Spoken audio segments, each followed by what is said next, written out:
po tayo. Ayan. Ayan, marami na.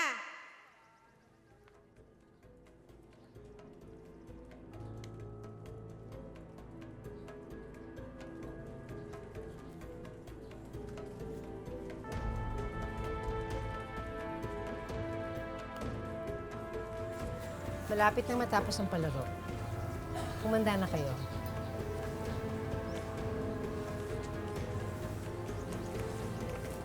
Okay? May partners na po lahat? Okay. Ang last game po natin ay ang newspaper dance. Ilabas ang newspaper, pakibigay po sa kanila. Ang newspaper dance po, magpapatugtog po tayo, tapos aapakan niyo po yan, at ang unang pong mga malalaglag ay maa-out. Hanggang sa paliit po yan ng paliit, hanggang sa matirang matibay. Ayan. Ayusin po natin. At magpapatugtog na po tayo ng music. Kailangan po mahusay ang mga pagsasayaw natin, ha?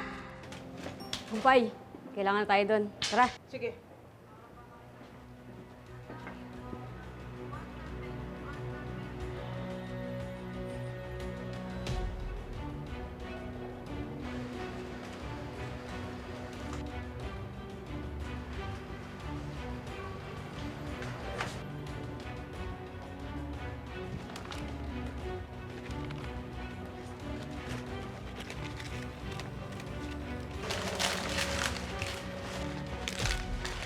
Saan mo dyan? Ano? Andyan ba? Bilis!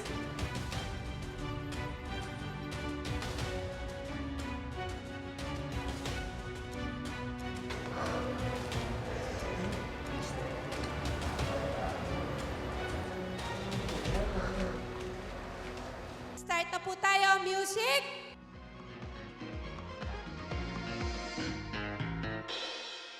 Okay, out na po yung mga na-out.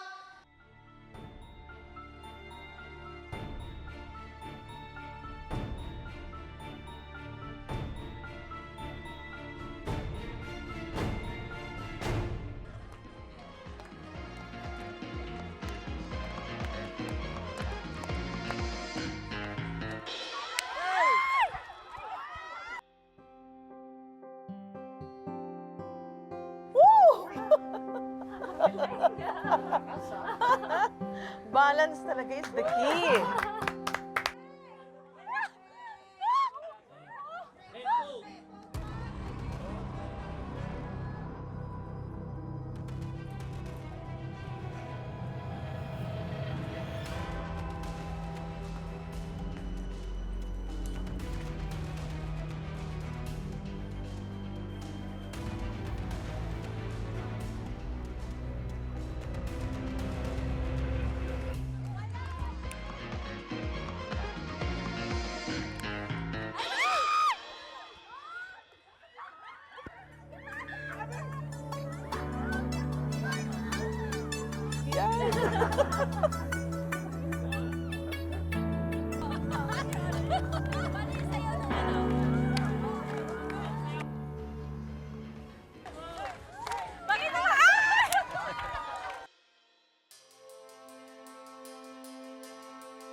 Talagang babae ka? Oh my gosh! Ano yan? Sabi ko na nga ba eh. Dapat talaga nag-bet ako. Tinan mo, panalo pa ako. Napakawalang hiya talaga ni Moira. Hindi na talaga siya magbabago. Akala ko naman nagbago na talaga siya. Tapos may pa-Bible quote pa siya. Well, bad habits die hard. I gotta go. I've seen what I needed to see.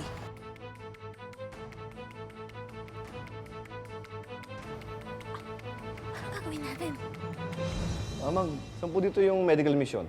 Sir, doon po. Thank you po.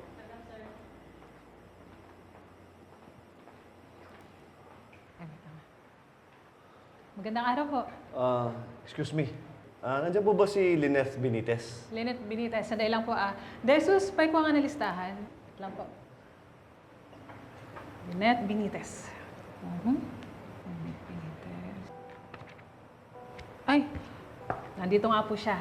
Si Mrs. Lynette Benitez. Ano pong pangalan niya, sir? Dr. Carlos Benitez. Carlos Benitez.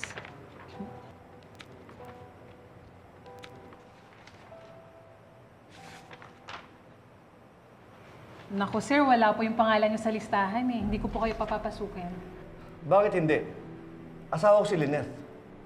Tsaka kailangan ko samahan sa loob. At doktor din ako.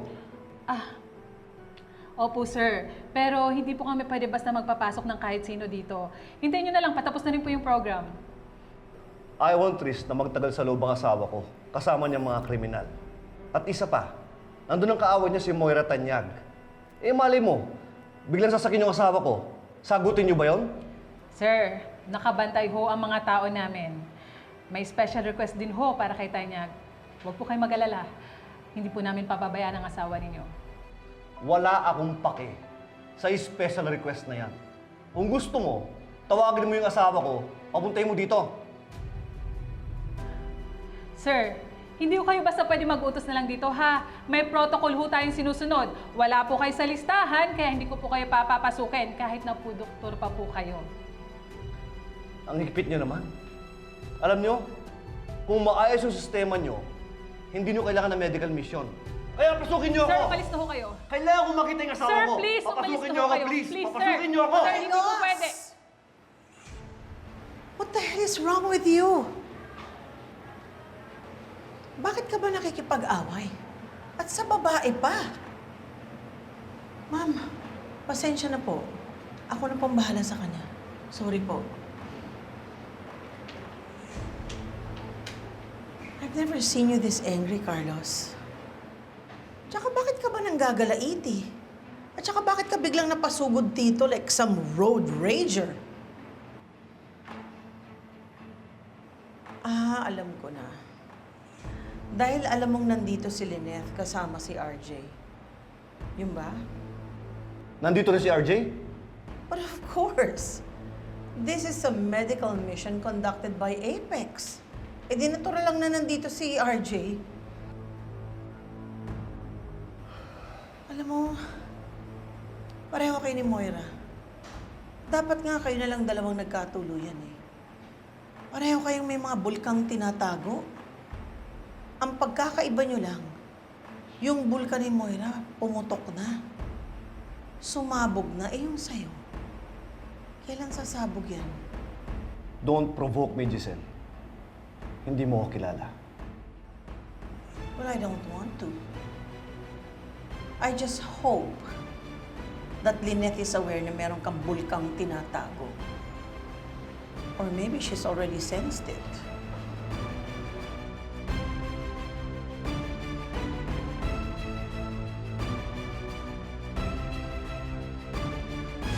Bakit yung ginagawa sa amin to? Tinulungan na nga namin kayo pagkatapos i-hostage nyo kami? Alam ba ninyo na si Giselle ang dahilan kung bakit nangyayari ang lahat ng ito? Kaya pag may namatay sa inyo, siya ang sisihin nyo! Please do not hurt them. Gagawin ko ano bang kailangan mo. Pagkatapos ng 20 minutes, tatawagan kita. Dapat kausap ko na yung anak ko. Dahil kung hindi, may mamamatay. What's going on? Bakit bigla ka nagpapatigil ng operasyon? Yung main hostage taker sa city jail, anak niya si Carla Madrigal. And her only request is marinig ang boses ng anak niya at itigil ang operasyon. Diba gusto niya lang naman marinig yung boses ng anak niya? Dad, I have something in mind. Sinusubukan talaga ako ng Giselle na yan. Dalhin mo si Annalyn.